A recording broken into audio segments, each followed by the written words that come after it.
Salut à tous et bon 18. Euh, je viens de tomber sur la chronique de Christine Angot sur France Inter et d'abord je voudrais vraiment la féliciter parce que je trouve qu'il y a beaucoup de beauté dans le multiplexage de ses choix de formulation que je trouve vraiment particulièrement subtil.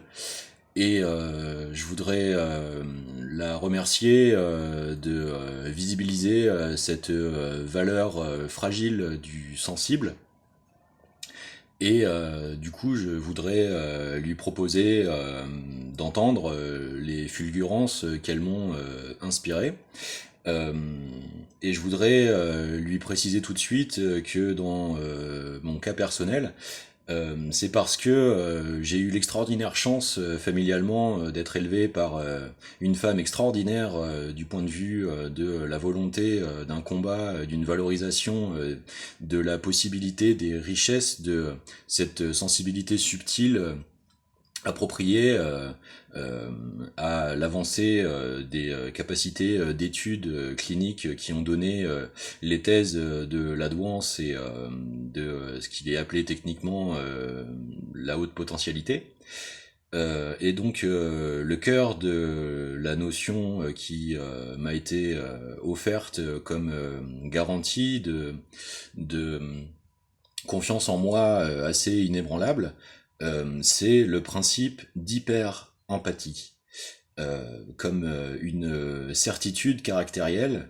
Et puisque ça a été un immense avantage dans mon rapport aux adversités, dans mes trajectoires de vie, qui m'a permis d'affirmer une curiosité courageuse d'une grande résistance, c'est sous cet angle que je voudrais lui proposer peut-être de raisonner avec moi.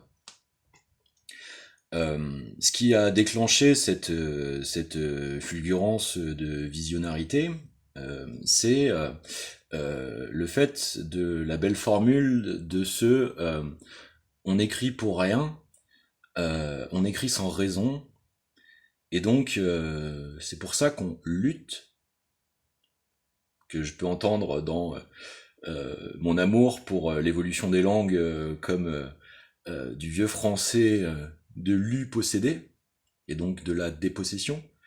Euh, et donc, ça, elle le situe plutôt dans le champ de la nuit. Et je trouve ça magnifique parce que, parce que, si alors on écrit sans raison, où se situe alors la permanence de la raison critique? Car ce qui est de beau avec la permanence de la criticité, c'est justement le fait qu'elle puisse continuer de situer la volonté de puissance dans la puissance créatrice. Créatrice. Et ce beau rapport, du coup, du cri à la création, est topologiquement magnifique et donc mathématiquement important. Si pouvoir resituer toute incapacitation opérative et donc œuvrante, alliant donc éthique à esthétique, alors le cri est un chant et la nuit est fertile.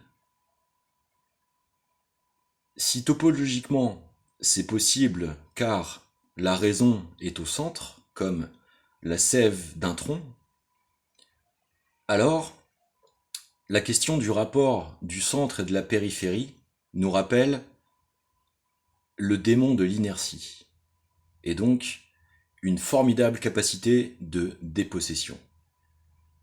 Et à ce moment, alors l'hypercentre d'une pensée torique, euh, lorsqu'elle est maintenue en incomplétude, est une tempête, un cyclone, alors à l'hypercentre se trouve la conjonction magnifique d'immanence et transcendance en éternité. Et alors, le Nord et le Sud n'ont peut-être plus besoin de violence pour se moduler. Et en mathématiques, les modulos sont de formidables outils de véhiculation de l'encomplexification des séries distributives. Et c'est par cette poésie des cheminements que je voudrais remercier Christine de la part de bravoure qui est la sienne, d'oser s'exposer ainsi sur des intranquillités viscérales, de risques d'aliénation nihiliste. Et je voudrais lui dire qu'en France, ce sera toujours l'objet de la réciprocité de nos bienfaits. Et en cela, je voudrais l'inviter à ce qu'elle puisse, elle aussi à son tour, faire corps social dans ce qui à mon avis est la plus formidable promesse, en plus de ce 21e siècle, de ce deuxième nouveau millénaire, de cette conception transcendante du rapport à l'émission monétaire, qu'il est peut-être temps de sortir de la limite numéraire des ordres de grandeur, des comptabilités attenantes de la concrétude, car n'est-ce pas cette paradoxalité de la concrétude et de l'impensé qui nous ampute et nous handicape du rapport à la richesse de demain, et donc aurait tendance à plafonner le présent. Personnellement, c'est pour ça que je milite pour la survention d'une nouvelle place aux travaux déployés par Bernard Friot sur le salaire à la qualification personnelle garantie à vie, car je trouve que c'est la belle réponse socio-économique à la dépossession. Il ne s'agit pas forcément d'antagoniser capital et modularité investissorielle.